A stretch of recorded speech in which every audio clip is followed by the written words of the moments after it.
I'm not able to see the next slide.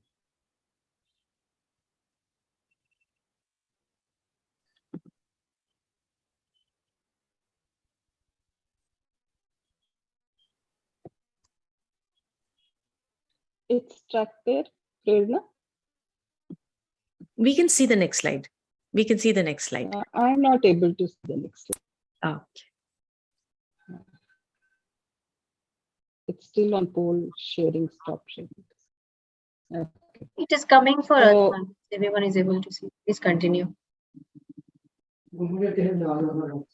Up it in. Okay, got it. So there is a purpose for marriage. Apart from what the concept says, concept usually is for lifelong bonding and relationship. But in fact, most of the scriptures say that marriage is for giving the best progeny. Now, having said that, what is the purpose of marriage?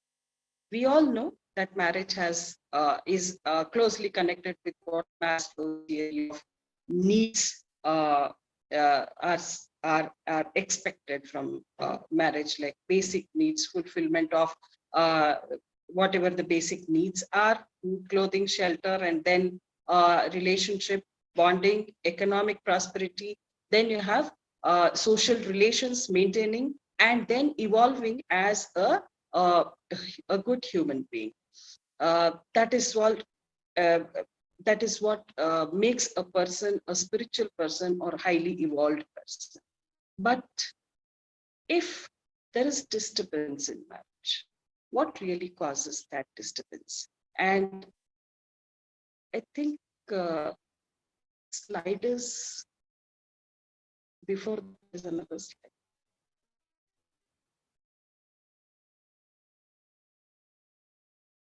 Yes.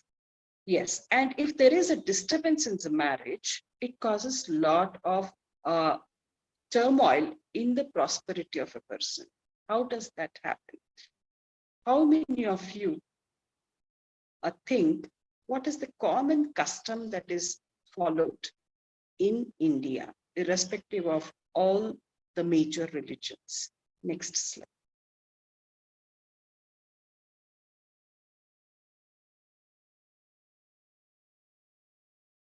This is again a poll question to the participants.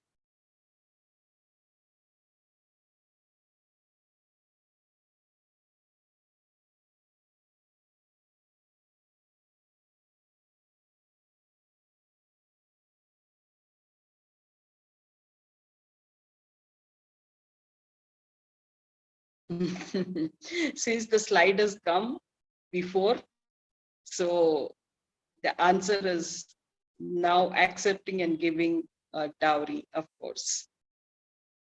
Yes, the answer is already there because the slide has come forward. I don't know, had the slide not been seen, what would have been the reply from the audience. Anyways, so giving and accepting dowry is the most common custom that is prevalent in our marriage system. So what happens when dowry is one of the major custom that is followed, irrespective of whatever religion that have been adopted in India in past few centuries. Initially, there was no such, in Western countries, there's no such custom to accept or give dowry. Neither was that in Islam. But now all of them who are in India accept, give, and take dowry. Now, next question, next slide. What really happens?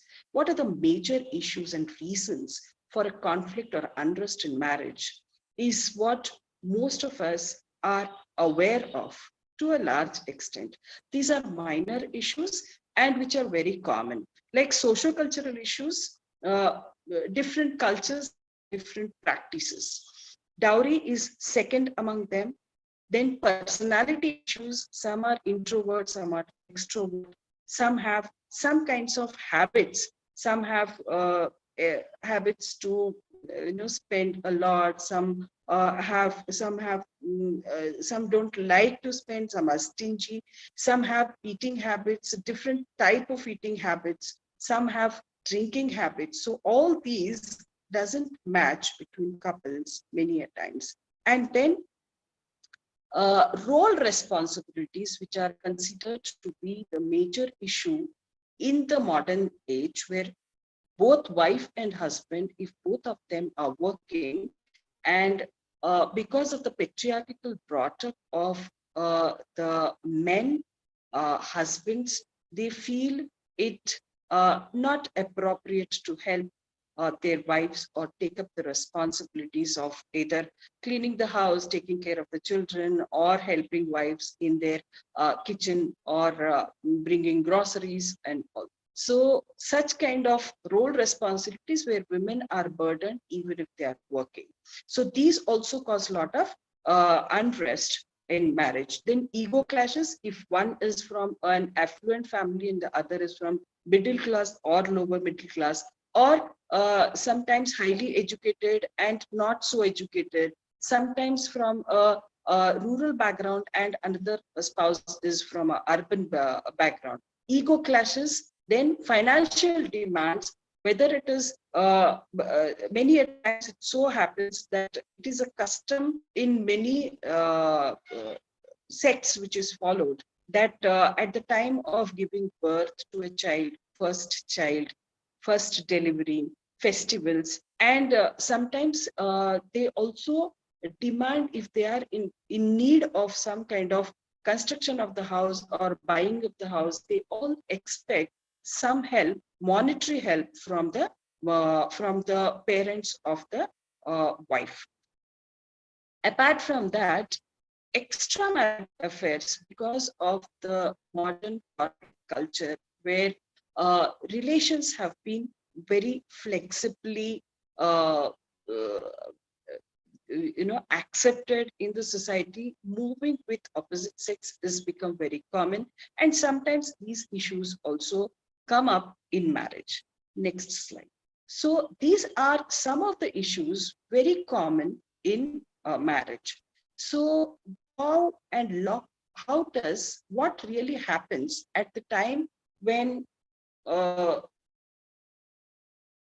yes, lack of legal awareness creates stress, confusion, and apprehension. Why does it so happen? Nobody is saying no. Yes, most of them are accepting. Lack of legal awareness creates a lot of confusion. Why? Why does this happen? There is a reason for so. Because marriage in families in Indian system is not between two individuals. It is between two families, two societies, two sects, two sometimes two communities. And whenever any kind of problem arises, the first step that is taken is the involvement of parents and parents-in-law and their views, since they are attached to their children, either the husband or the wife. Their parents start giving their advices and taking all precautionary steps. And then comes the second round of advices, coming mostly from the elders of the family, community elders of the family, and they have their vested interest in protecting their own interests. And the third round of involvement in the marriage comes from when they take a hasty step to give to when there is complete disconnection of communication between the wife and the husband. There is very little scope of them meeting or talking or discussing. Wife with a child moves out of the house and takes shelter with the parents. And then the whole complication starts when there is absolutely no communication and involvement of third parties. And out of this, when time passes over a period, these hasty steps of going to a police is taken. Once the step is taken to go to the police, development happens is the treatment of police towards the particular community, especially favoring women and not giving that respect to men. So families are insulted. They take it as a grudge, as an insult, as where the emotional turmoil peaks out in those situations. Then there is the chance of reuniting both the wife and husband becomes very less. And in that, the next step that they take is going to the courts. Once they go to the courts, the minds of Is there another legal- slide out here? Excuse me, is there another slide out here? Yes. Yeah.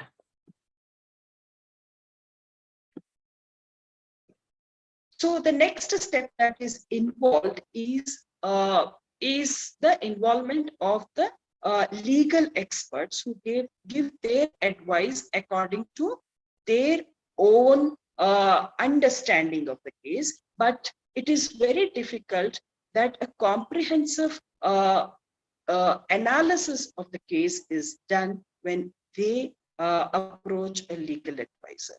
When this happens, exchange of notices or filing of a case out of fit of anger or emotions or aggression that is taken.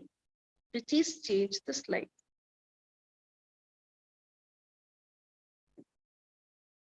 Aggression is taken, then they are landed in a more difficult situation where simple facts, if they are brought to the courts, they may not get justice, they may not be accepted, because anything which is related to complications in the case which needs to be proved has to be colored.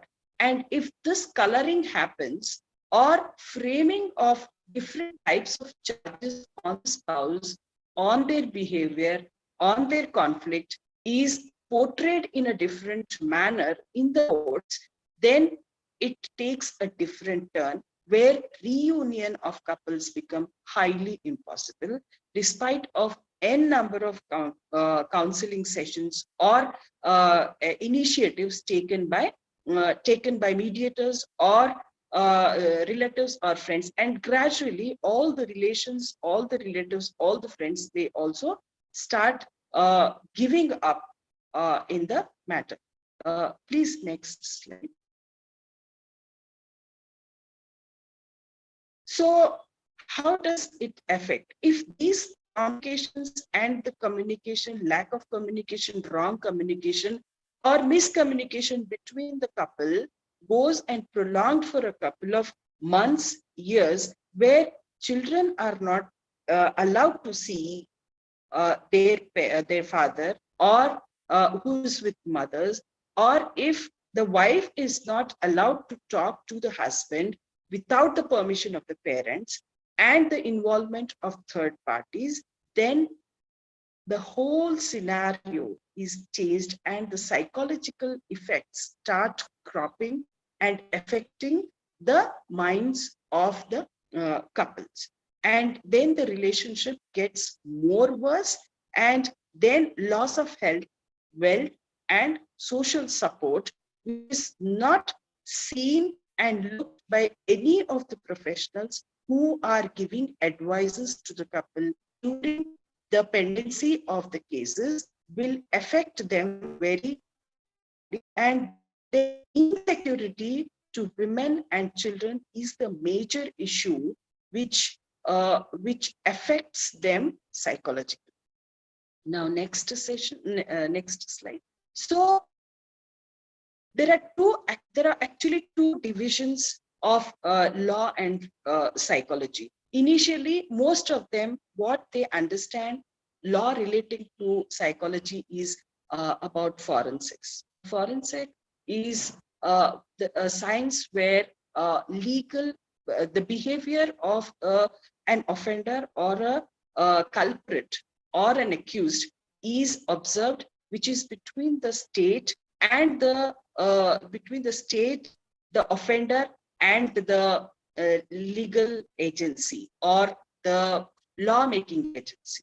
But when it comes to general public, when it comes to normal affairs of day-to-day affairs of normal population, especially with regard to marriage or testament or adoption or other kinds of property issues, then it is termed as psycho-legal issues, where evidence is playing an important role, where the trial in the courts and establishing one's rights are taken up in the courts, and preparation to know about these rights to establish with the process of law is very, very crucial when one takes a drastic step to step into the court. So these are the issues which shake up the most core psychological aspects of a person, whether am I going to win the case or am I going to lose it? What are the preparations that I need to do? In haste, when you take a step out of high heated emotions, go to the police station or step into the court without having proper preparation beforehand, and then face the consequences, then it affects mentally in many ways if the litigation prolongs without knowing how the court procedure takes place. Next. So next would be, do you think that getting divorced, because in a heated emotions, anybody that would utter is that I will go to the courts and see that I get divorce.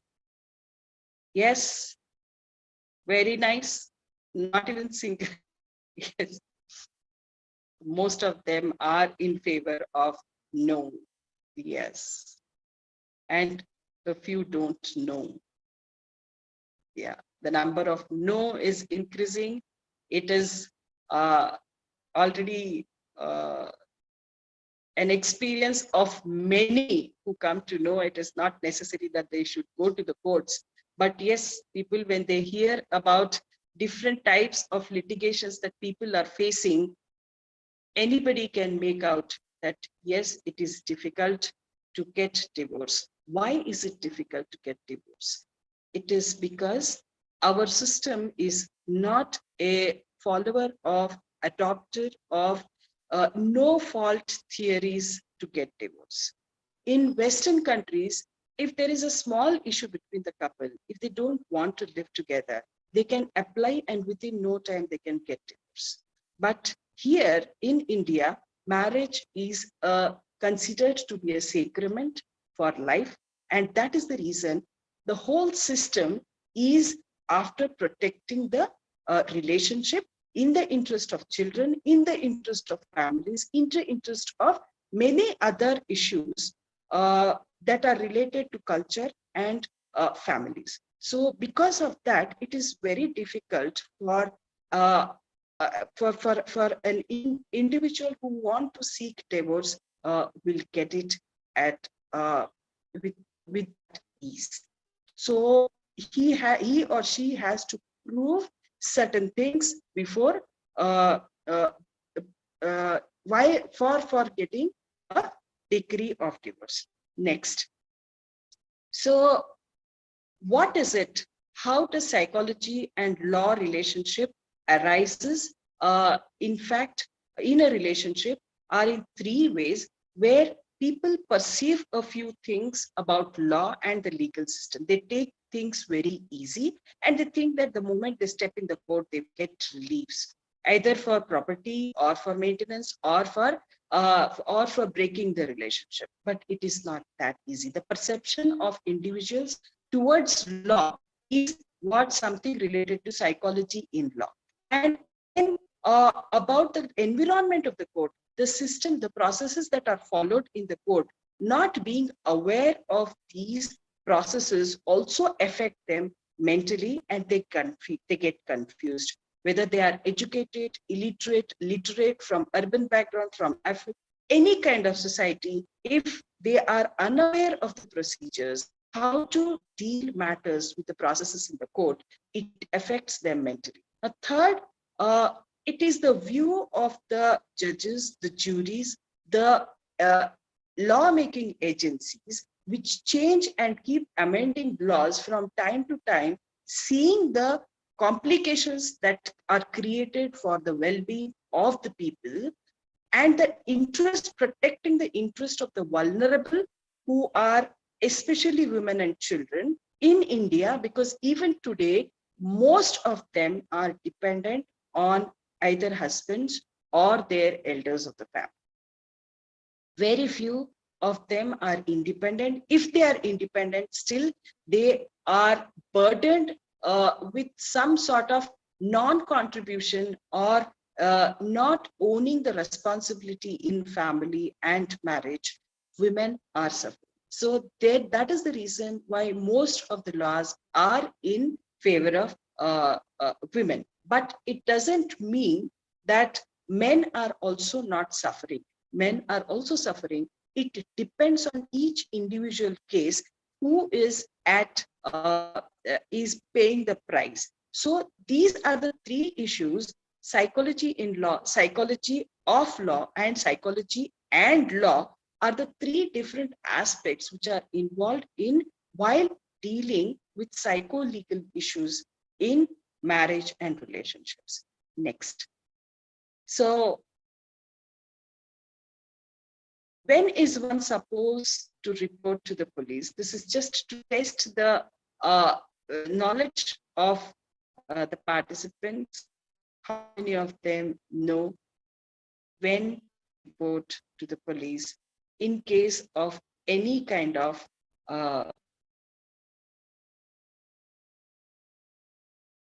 violence happens to the spouse?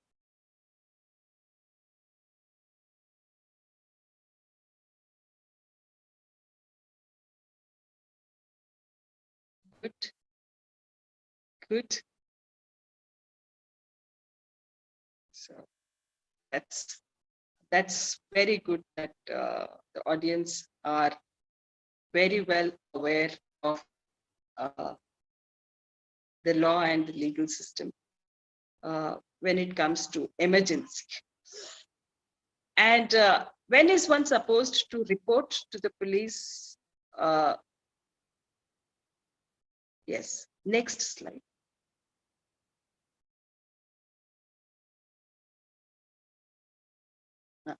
So the next question that arises is why psycho-legal awareness in marriage is required.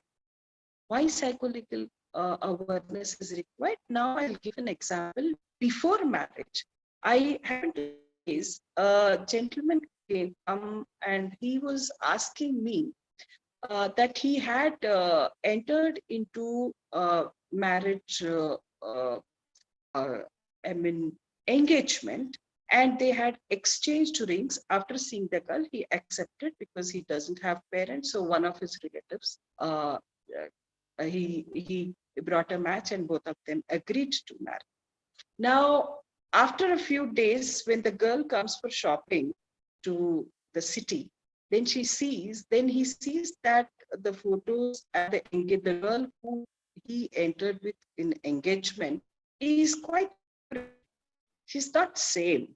So he suddenly stopped meeting with her, meeting with parents, even revealing about this to anybody, and it affected him to a large extent how to reject the proposal, because he was not interested. He suddenly thought there is something different in this relationship, and if he enters into it, would they file a case of dowry prohibition against him, because he has given 50% of his share to book the hall for wedding, and there was exchange of rings. So he was suppressing himself and trying to isolate himself from his relations, just to say no, because he was not interested.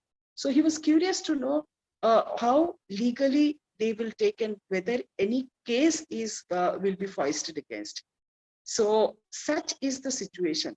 There was another case where the girl who was in a relationship with two guys, and she was carrying. She suddenly got conceived, and there was a complication where she had to get it aborted. And for that she was supposed to give an undertaking from somebody who's considered to be a father of this child fetus. Now she was under confusion, and both of them, the earlier boyfriend and she, both of them tried to compel the third person who came and signed for her abortion. Now, after a couple of months, maybe after a couple of years that she came up with the question that she want him to get married because uh, uh, he he was the father of that child who was about to come in this school. So how to make him responsible? So such are the queries before marriage. Certain things happen. And what are the legal course for such kind of situations? Now, second is for minor and major complications in marriage. They are suffocating, they are suppressed. They don't know which course to be taken in marriage and how to either to get out or what are the reliefs that they get. What are the exact social support, financial arrangements, all other types of arrangements are they having, preparations that they have before taking any step. Such people also can seek such kind of clarifications or support from psychological therapy. And next is those who are already in court, but they don't know whether the processes in the courts are going in a right direction. Do they really deserve to wait for such long pending litigation, or they just want to get relief? Is there any other source through which they can get out of these clutches or long pending legal litigations? Next. So these are the three types of people who are supposed to approach for psycholegal. Compromising in the police station is valid. Is compromising the case with your spouse in police station valid?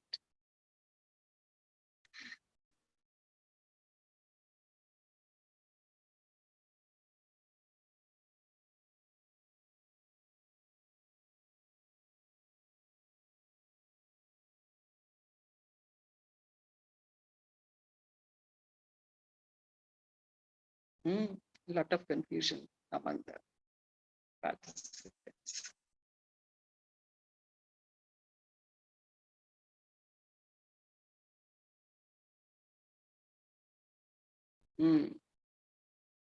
Not exactly 50-50%, but no and yes. 8.21, 38%, 43% says yes, it is valid. In fact, it is not valid. The answer is no. It is better to say don't know.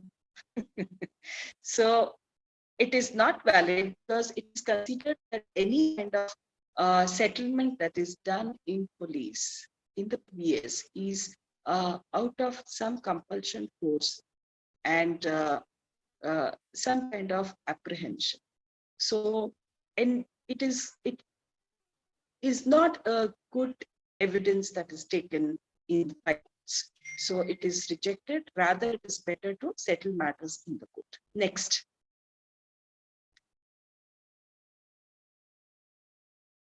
Next.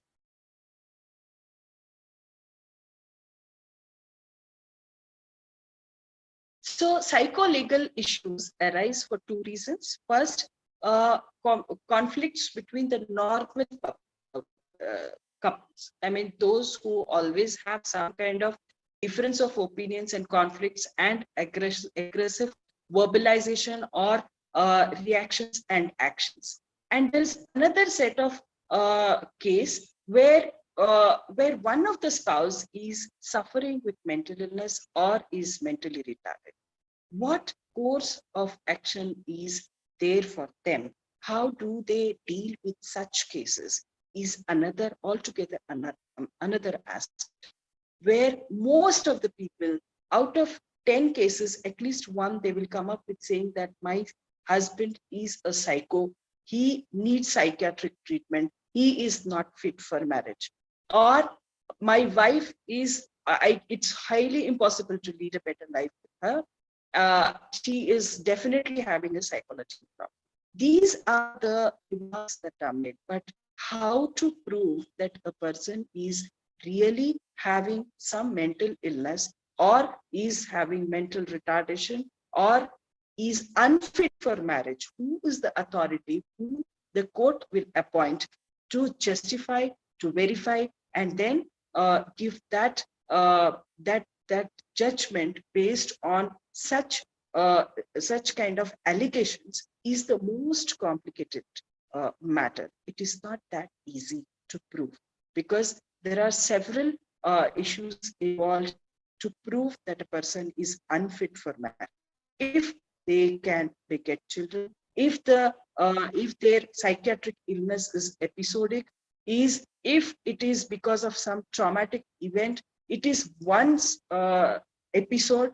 All these are to be considered while labeling or proving the other person as unfit for marriage. Next slide. So what does domestic violence mean?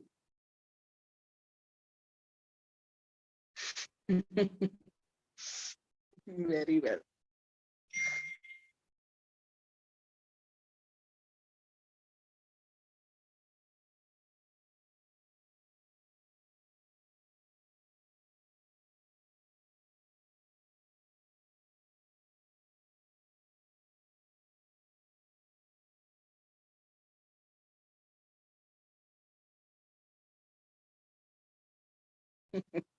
Very good to know that domestic violence includes all.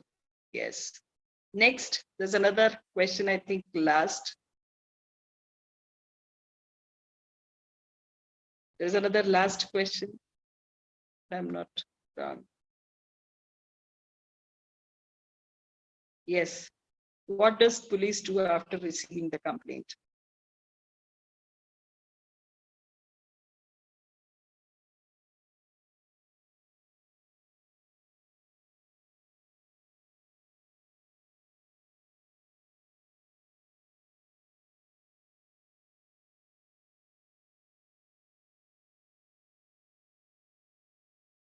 Very good.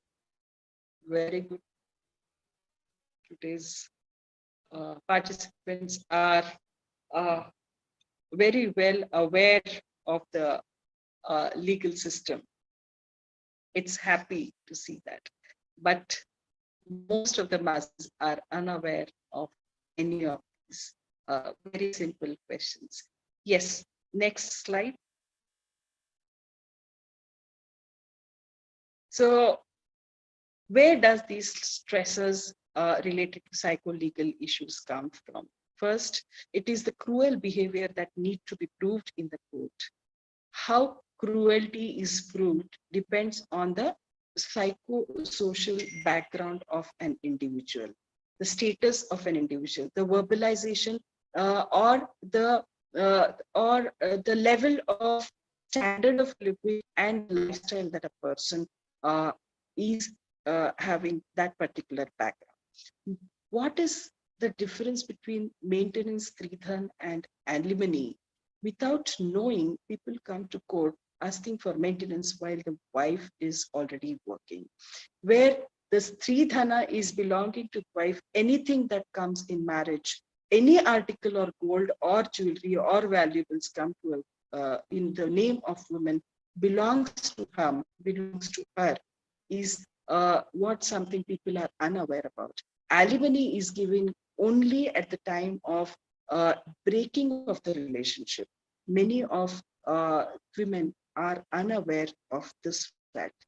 Custody of children, women always think that if the relationship is not working, if the husband is very irresponsible person, I will not allow him to see my child. I will nurture the child on my own. I don't want that man to see my child and feel that child is her property. but it is not like that. Both the parents have equal rights on the children, their custody, and also visiting rights. The property issues, many a times it is said that they just demand something and to come out of the marriage, but the properties that the husband is having or belonging to is not of his own. It is joint family or earned by his father, whereas his wife or the woman who is going out of the marriage is claiming rights over such properties. Out of ignorance, if she claims such properties, then she is not going to get anything out of the court litigation. Many a times, procedural aspects, if not aware of, it also affects people, because many a times advocates, out of their own interest, they accept the case and see that the case is filed in Hyderabad, whereas the parties are coming from Vijayawada or Guntur or Chittur, some other state. They travel throughout for attending the courts, whereas a person who is vulnerable, especially women, wherever she's staying at her support place of parents who she's taking shelter of, she can file a case from that particular place. She need not go to other place for filing a case. Limitation is something today she's been hurt or she's been battered or she's a victim of violence. If she takes a relief or complaint after 1 week or a month, that is not admissible. At the same time, there are other issues. Of limitation, like you serve a notice today, and after 3 years, you go and try to file a case, will not be accepted. Implementation of the orders, like many of them, they get maintenance from the court, but they don't know the whereabouts of husbands, their income, their status, their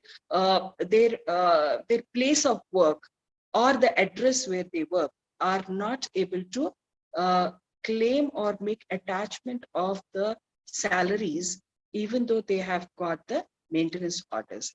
Appeals after the divorce decree is given, there is a period for going into the higher court if you are not satisfied with the judgment of the court. Before that, people get married, and then again the second marriage comes into question before the appeal is. And for every small orders that are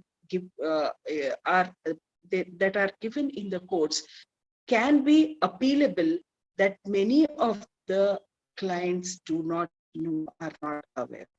The whole thing is whether to encourage masses to go to the courts. What precautionary measures are they supposed to take before getting into legal litigation will help them. It is not that they are discouraged from not going to court, but it is encouraged that before cutting a jackfruit, you apply oil, you know about your rights, you know about the procedure, and then you enter with confidence and with preparation to take that charge of leading a better life.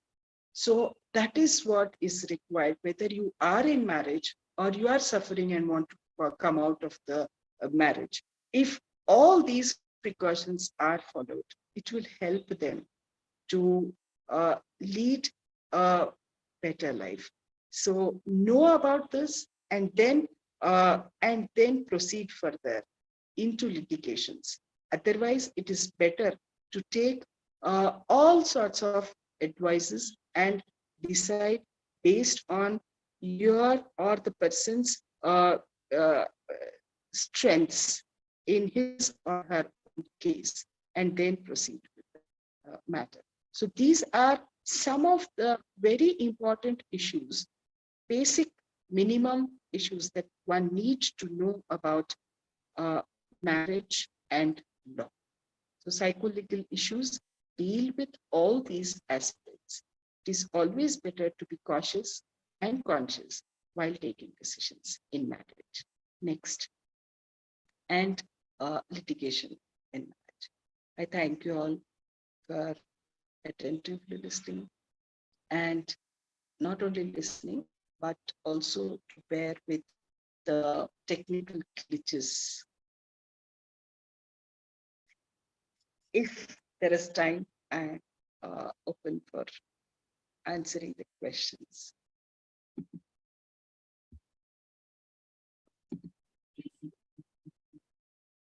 Thank you, ma'am. That was a very pertinent talk that we had today and a very insightful points that you have highlighted today. And there are a lot of questions coming from people who have queries, who have doubts, and or who are sharing the situation that they have.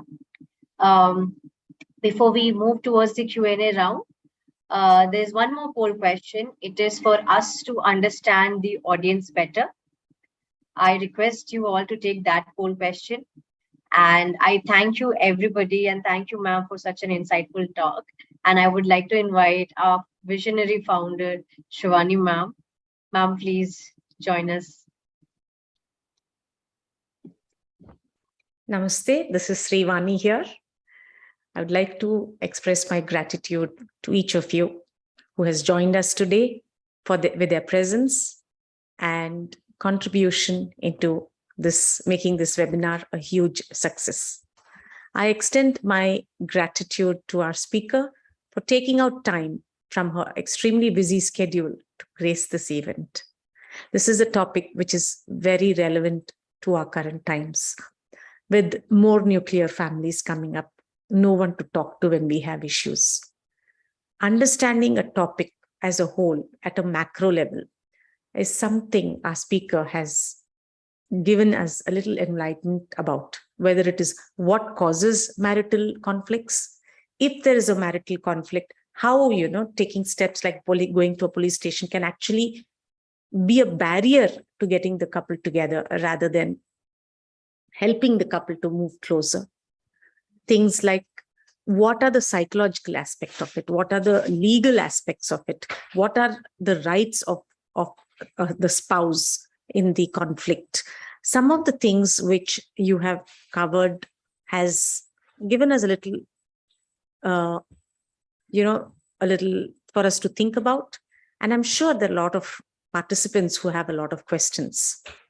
So since there was a lot of glitches, we need to close the talk quickly. I would like to thank each of you once again. Thank you so much. And now we will move towards the question and answer session. Yeah. Would you like to, if any of you all have questions, you all can raise hands. And there are also questions on the chat box. So the question is, you had a slide on what are the things that are leading to the conflict. Could you put the slide, Preeti? We would like to see that.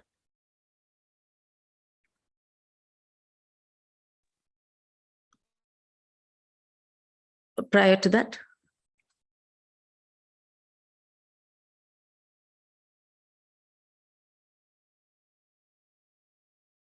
Reasons for conflicts and unrest is the heading. Ma'am, if you don't mind, as you know, in our culture, we consider this union as sacred. Would you take a little more time explaining this so that, prevention is better than actually finding a solution after a marriage breaks?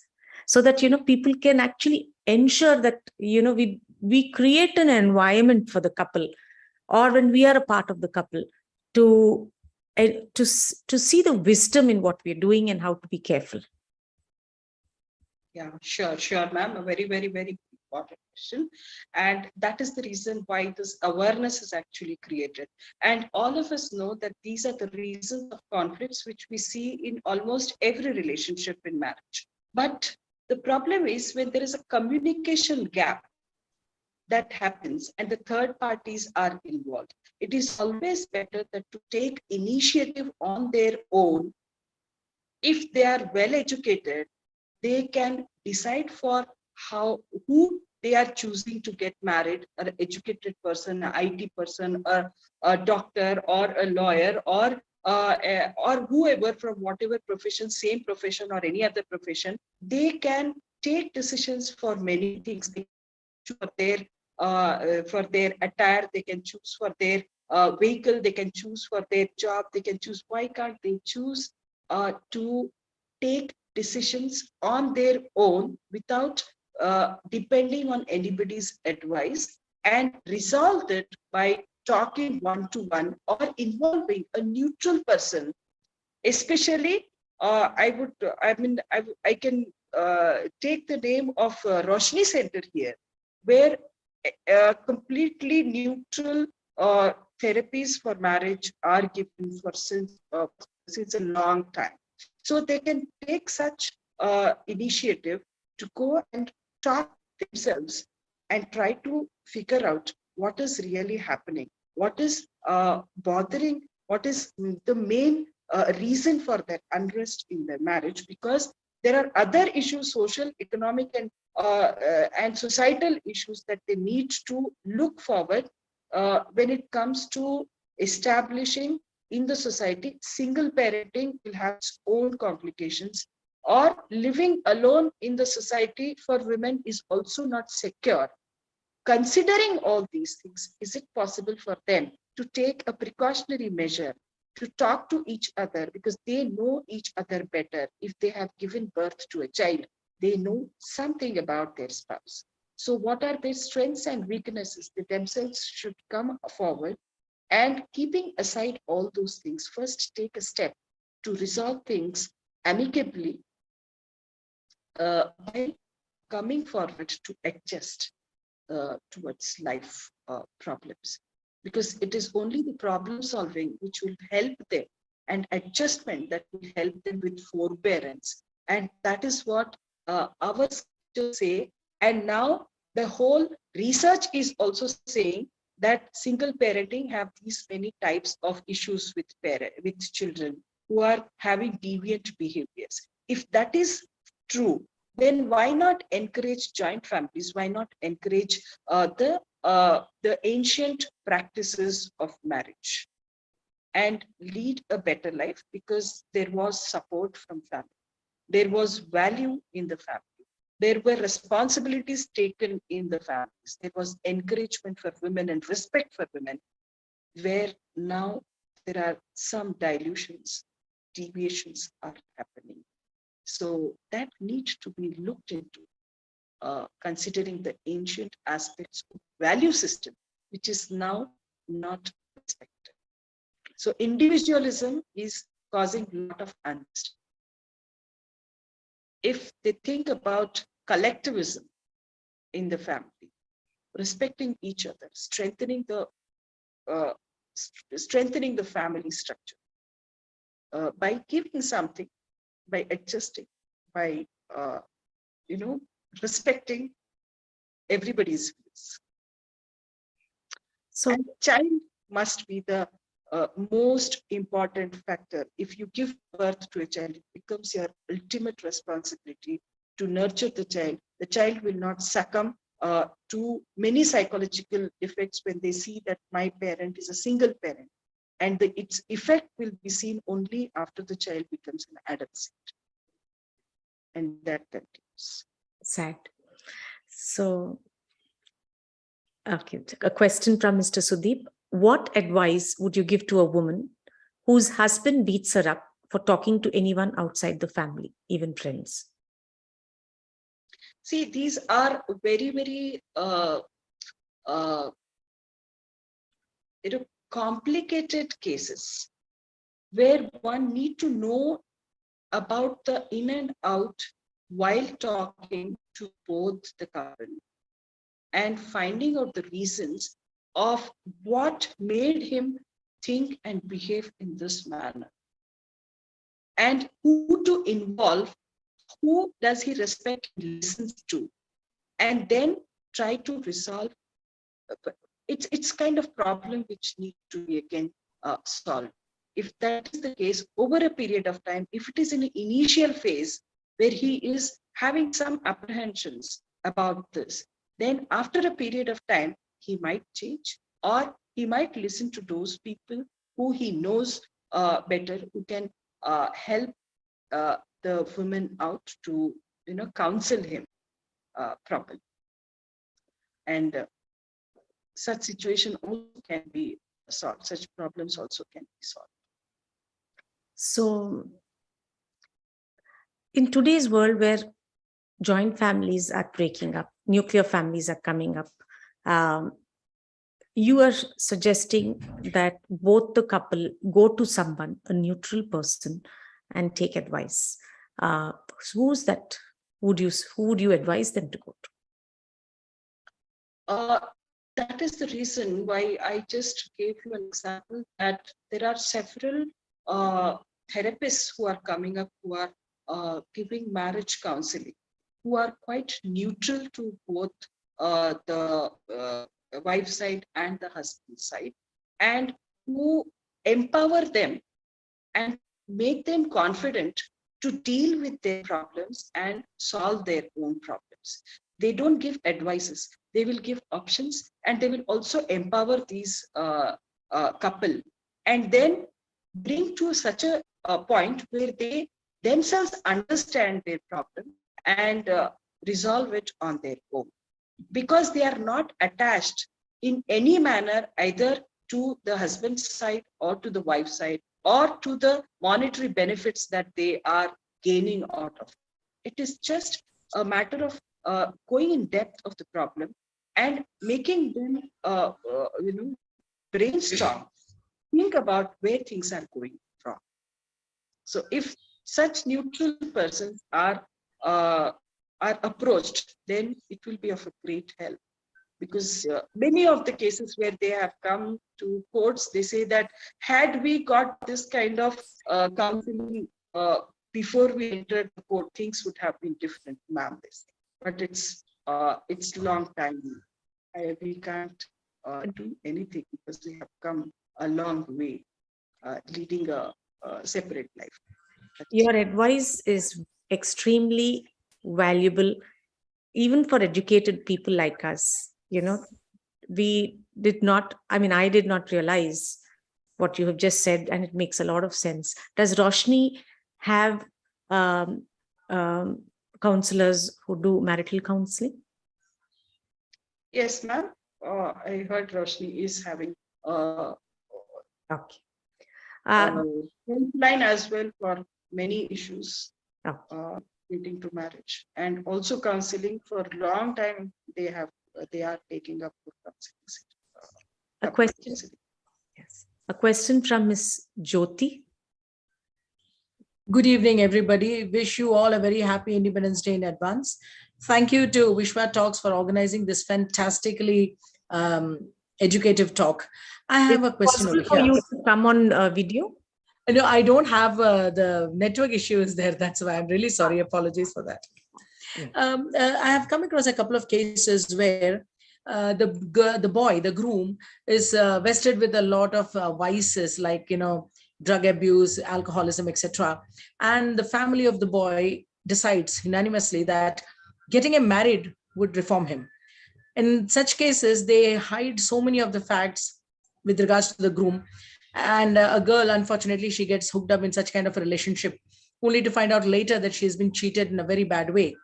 And when the physical abuse, the mental abuse, and all kind of things start off, what recourse and legal protection can such a girl in such a stupid situation, unfortunate situation, seek? And where does she go through? Where does she go to? I'm sorry.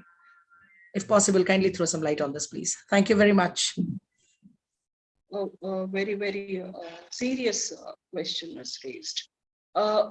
In such situations, it is very, very difficult for the girl to take initiative on her own, but there are organizations which are working to help such women who are suppressed, who are not allowed to come out, who want to come out of the marriage, but doesn't have proper support. for such, there are organizations, especially not going through a very torturous proceedings in criminal courts or civil courts, but they can just take help from those organizations which are giving free of cost support to go through the legal processes. And the only thing is that she's required to see what is her support system and how much can she afford, who can come forward to help her in such situations, and and she can what are her own resources, like can she work, can she come out and look for herself to become independent, and then the legal battle will go on for a while, and then she will get relief out of all these once the legal processes start. So instead of filing several cases, there is only one case that can be filed in such peculiar cases of addiction, cheating, and all. Domestic violence is an act where she can find relief. And there are organizations, government-based organizations, which can help can rescue her in many ways, even providing shelter for a long period, as long as she becomes dependent on her own. A question in addition to what Ms. Jyoti is asking. Most parents, as she said, okay, if he gets married, the boy will get more responsible. Is it the duty of the parent in the way they groom the children? Is it the environment, the social environment that we are bringing in our kids? Or is it the boy who needs to be more responsible? Or is it the burden of the new bride to withstand such abuse? What is your perspective on all these four angles? Basically, it is all because of the parents' nurturance or values that are not properly given at right time, or not taken care of as the child is stepping into adolescent, or the association in which he or she is, I would rather say. Not always a man, there are women also who are getting into this kind of traps or addictions. So first, it is the parents' responsibility. Second, if the woman is cheated and still she feels that there is no other support, but this is a better support, that at least she's been given shelter, and then it is her choice to try that the husband comes out of this. There are so many other ways in which rehabilitation centers are working. If she feels that it is appropriate as her duty, that she will take care of this also and remain with the man. It is all her choice. If she doesn't want to, she can come out of that. There are organizations to help. No, there are responsibilities on all fronts. The first being parents, second being society, third being the parents of that person who has trapped this girl thinking that marriage is the only solution. They also need to pay price and come forward to see that this lady who's come as a wife to this man is supported by many ways. Okay. So Valid. There can be such solutions. Yes. Question from Ms. Sandhya. What is psycholegal? So you have put a slide which is talking about the various rights of the psycholegal rights. Could you explain more detailed about it? See, there are two branches of law and psychology. First is forensic. Deviant behaviors of the individuals who are a threat to the society are controlled by the laws by police, state, and the lawmaking agencies. Now, there is a second aspect which I said, relating to civil laws, which are related to property, maintenance, marriage, adoption, or other kinds of civil rights. Okay. Where these needs to be established by an individual by having all types of evidences in their favor, and then prove it in the court, filing cases against those who are liable to pay or pay these consequences. So these laws, which are related especially to marriage, are with regard to property, child, then other kinds of support and security for women, or violence. So these are the legal aspects. What are the psychological aspects of these? Psychological aspects basically are when out of ignorance you take, in a heated emotional state, you take a step to invoke a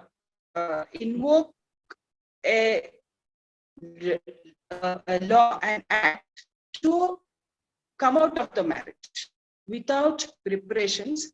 They need to prove cruelty on the part of your spouse, either wife or husband. So how do you prove cruelty is a difficult phase.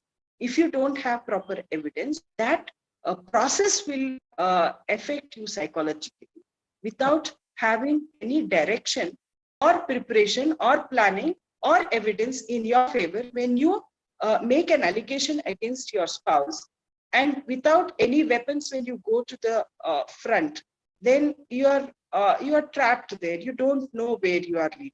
So such are the situations which will create a lot of trauma to you when you land up in the court and litigation.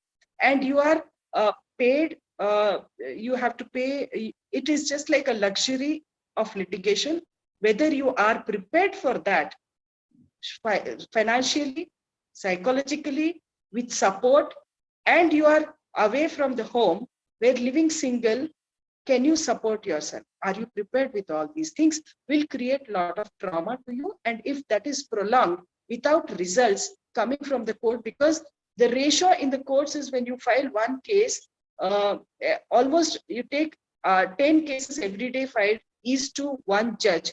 And 1 month cases will come to 300 and the judge is one. So 300 is to one. How long will it take for you to get disposal in your favor? So this is the reason why it takes long time, and justice denied in courts, delayed in courts, it's like equally denying the justice. So they become traumatic, they become depressed, they become anxious to know the results every step. When they take some initiative and it becomes very expensive, they give up.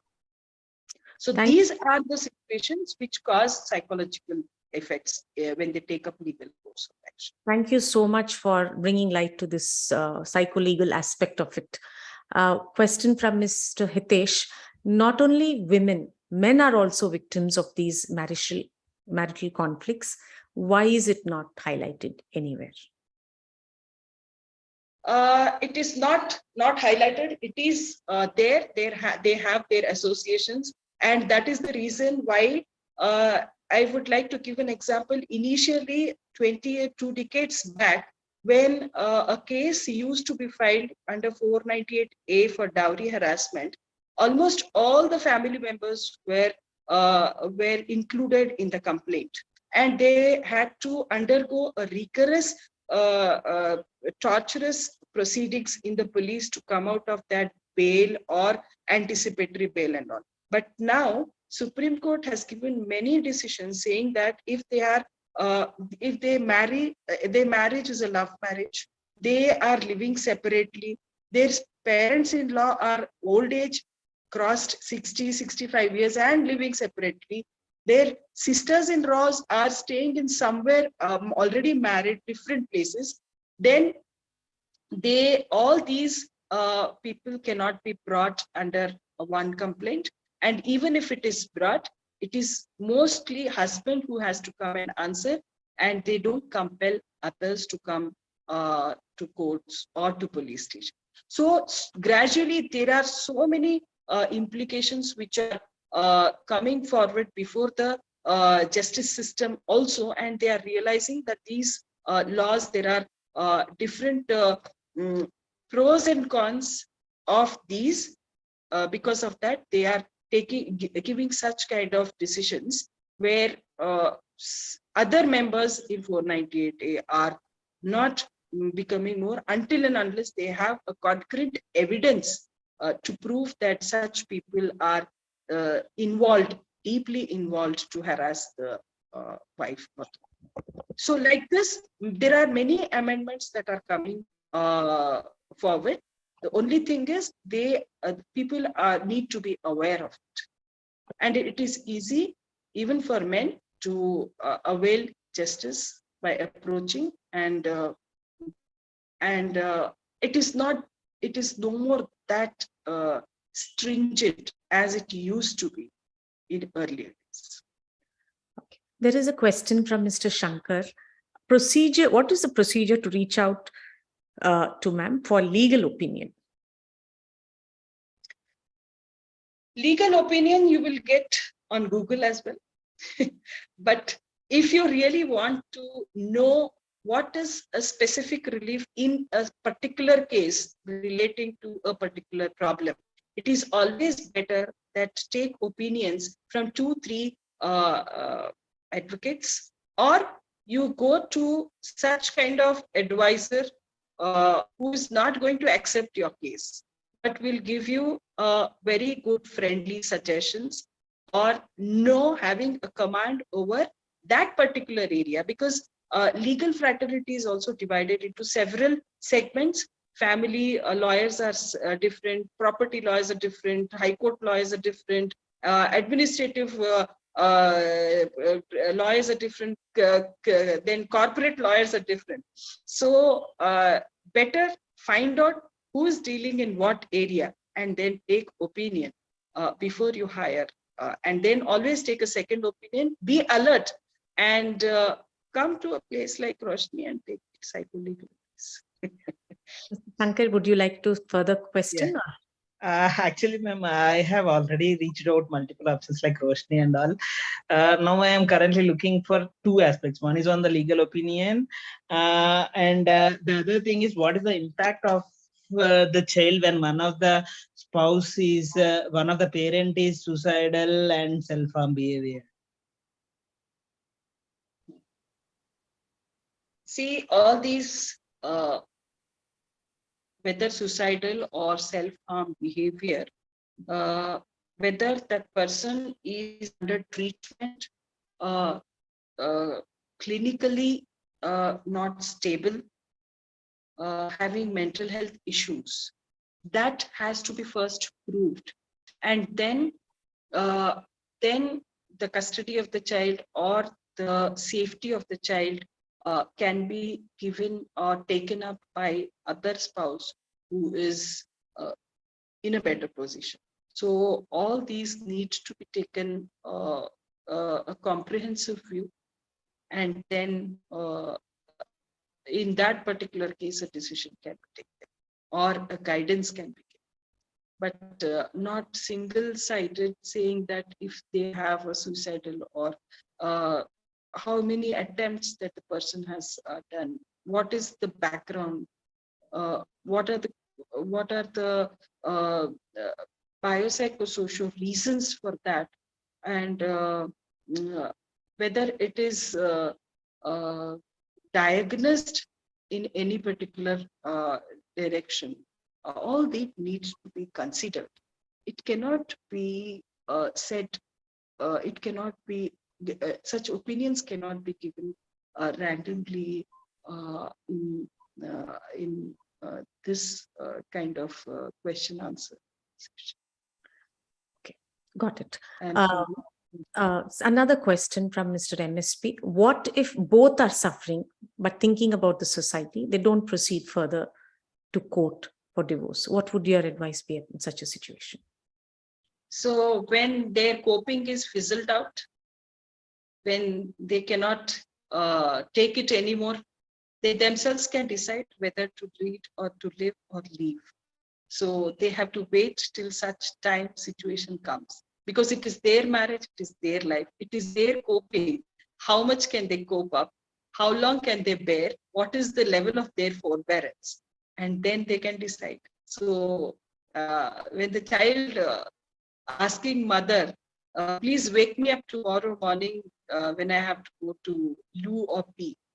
So the mother will say, when you wake up, you yourself will go. You need not ask me. So it depends on their own decision and suffering, how much coping do they have. And based on that, they can take decision of their own. Wait for the time to. Can dowry be recovered in case of divorce? One question from Mr. Atif. Can dowry be recovered? In case of divorce.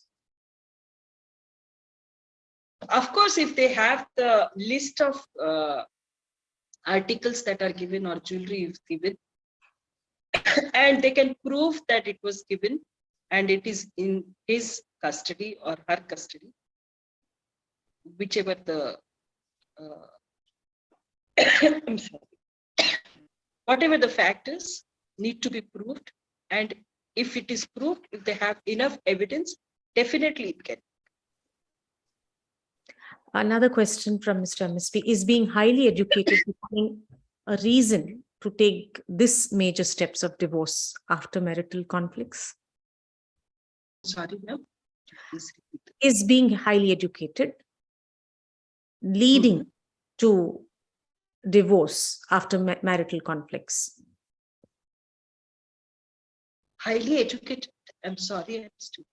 Of late, a lot of women are highly educated, and you see divorce happening very fast. Is it because they are highly educated? Is it because they are less tolerant, the women these days, or is it because the men have not moved with times? What is the reason that there are so many divorces among the youngsters? And sometimes, even within 1 month of the marriage, what could the reason be?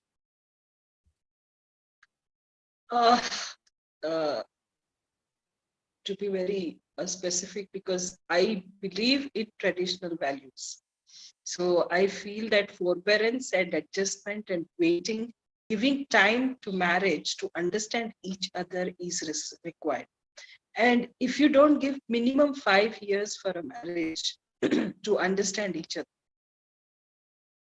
then we can say that lack of tolerance could be a cause of coming out of the marriage, or not understanding the consequences that they are going to face in future, which will be more heavier on their, which will take a toll of them. And experiential learning is something which will teach every individual a lesson rather than learning from theories and advices from elders or others. Yes. I mean, your answer that, lack of understanding of the kind of problems that will come out of a divorce can be the reason for the divorce. And yeah, I think we see a lot around us. Another question is, are a therapist from Mr. Manish is, are a therapist's notes diagnosis admissible in a court as a proof? Does it carry any weight in the decision making of the court? No. Okay, it's not admissible. It depends on the decision of the court whether to accept as an opinion, but not a strong basis for deciding the case. It can be a supportive, or if the judge feels that some more evidence is required, can be taken as a supportive, but not exclusive. Very rarely. Very rarely. Okay. Very rarely. Question from Mr. Naveen Kumar.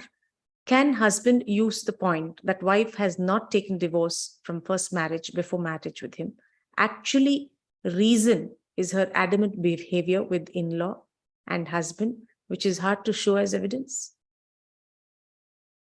These are specific cases which need to be evaluated, analyzed, and looked into.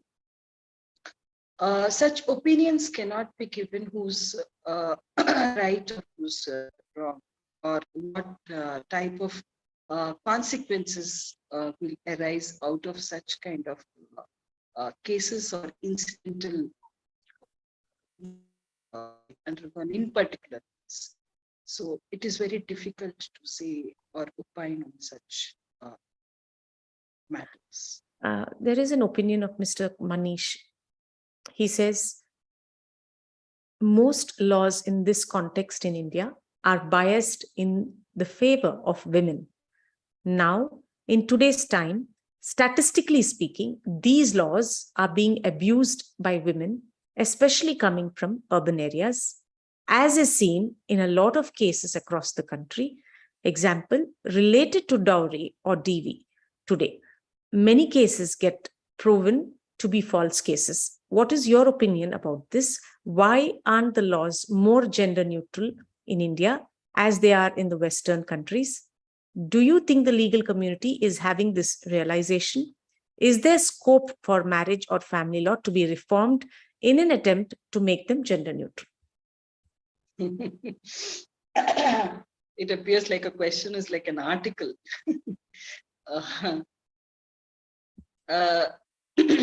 True. Most of the cases are actually not proved. They buy time in the process of litigation and try to put pressure to settle the marriage for monetary gains first. It is not proved because of lack of evidence, which need one's understanding that they are going to fail somehow, because they don't know. It is being dragged by the legal fraternity, to be very honest. And then it is just to take a grudge or revenge against the spouse in the name of, you are very right. But like I said, all these are changing. It is the view of the judges, the view of the police, the view of the court is changing over a period of time. And it will not be same. It will not be same. That is what I think. Coming back to your slide on prevention, can you all put the slide on prevention, please?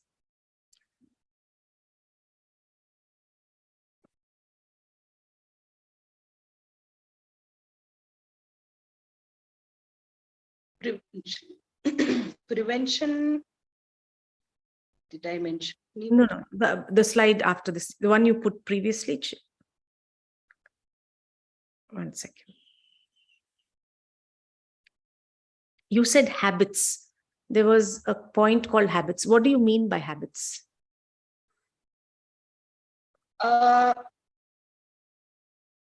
Habits are related to almost everyday lifestyle a person must have. Some wake up late, some wake up early. Some would like to have vegetarian food, some feel non-vegetarian, they cannot live without. Some take a leisure frequently. Some feel that responsibilities are very important. So these are a kind of mindsets that people have, and out of which they have a few habits that they cultivate. And some love to be very disciplined and cleanliness oriented, and one says that it's okay. So matching with these type of temperaments is what is habits that they have cultivated. And these habits are like from childhood, from parenting, or the freedom that they got not to be very disciplined from the right from the childhood. So these cultivated habits make a very different scenario when the other person who is coming from a different kind of brought up and habits unite. So initially it is ignorable, but later it becomes a complication in their everyday routines. So these are the habits. As a psychologist, you must be counseling a lot of people. So how many of the cases come out because of habits, not because of dowry, not because of mental issues, but habits?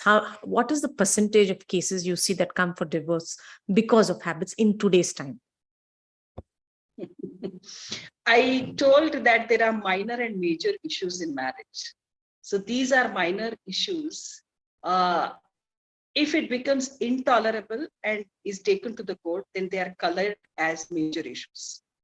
Because along with this, something else added, but the major issues in marriage are because of dowry, expectations, and role responsibilities, lack of role responsibilities. Habits are minor issues which need little adjustment, and still people feel intolerable. Then they, after over a period of time, they get accustomed to, or they just start ignoring the spouse. But major issues are relating to role responsibilities and dowry or expectations of some monetary gain and benefits. What do you mean by role responsibilities?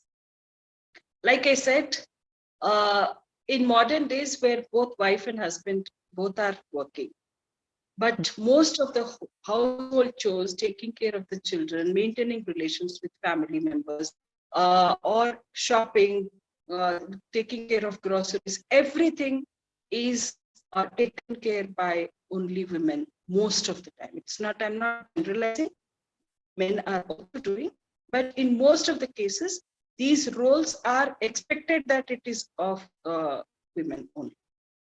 So men are not trained to take initiative or share the responsibilities in household chores, including taking care of children, when wife is also working outside. Socio-cultural factors, what exactly do you mean by that? Is it because of difference in economic status? Is it because of difference in communities? Is it because of difference in regions? Could that be? It depends. It comes especially when there are intercaste, interreligion marriages, where culture and social social setup or the structure that they live in is little difficult, is different. In few houses, if I take a Hindu family, in few houses, they give more importance to rituals. You call it, they do perform a lot of pujas or rituals at home. And one is coming from a background where they give more importance to meditation or to give in charity something, keep helping people and all. So it's a mismatch of the cultures in which they are brought up. So apart from that, the language that is used in few families who come up with such an environment where using abusive language is very common. And for a family where they have never heard of any kind of abuse, any kind of slang language that is used, becomes very difficult to understand this family. And in few families, all family members sit together, have drinks, have even children are sitting with elders and having drinks and parties at home. Whereas a family who's coming, a girl who's coming from a family where drinks are not allowed, children are not allowed. So these are the cultural differences. Apart from that, giving respect to elders, asking for favors to elders or mother-in-law, sisters-in-law and all, before they eat, you are not supposed to eat, are such type of cultures that are followed even today in families.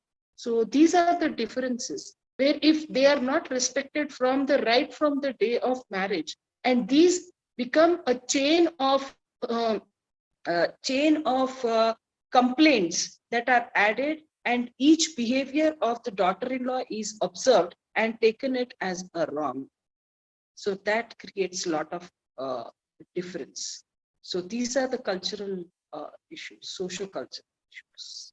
Ma'am, thank you so much for being so patient and explaining things which are very relevant to today's family systems where, families are becoming nuclear. Thank you so much. Thank you to the audience also for being patiently asking your questions and listening to them. Thank you, ma'am. Thank you very much for you as well, taking so much of pain and initiative and asking each question, clarifying the doubt. Thank you very much. It was a pleasure being with you. And I still further apologize for the technical glitches that I couldn't make out. Thanks. Sometimes it's okay. All right. Thank you very much.